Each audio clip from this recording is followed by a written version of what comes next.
Hello and welcome to this week's Meaningful Minute. The title this week is Be a Tree. And that's something that God said to me about 20 years ago. And I've been thinking about that since. And what does it mean to be a tree? Well, I think the most important thing about a tree is its roots. And in Paul's letter to the Ephesians, he says that we are rooted and grounded in love. And I love that. My roots are growing down into love and into God, because God is love.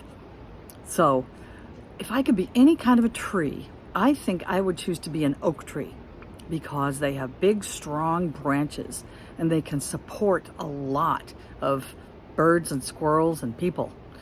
And I love supporting people. So how does this kind of work out in practice? Well, if you're a tree, you're not reactive to stuff. And just today, my cousin and I cleaned up the motorhome and swept it out, and then I had a hamburger for lunch, and there were crumbs on the paper plate, and I set the plate down for my dog Corey to lick up the crumbs, and the puppy came over and grabbed the paper plate and spread crumbs everywhere. I didn't do so good at acting like a tree, reacting like a tree.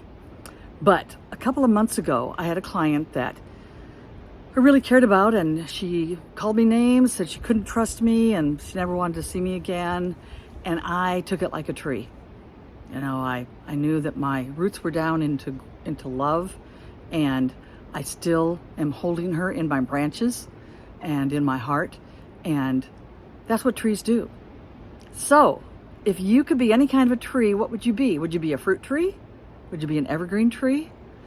Just think about that this week and really kind of meditate on being a tree, and have a great week.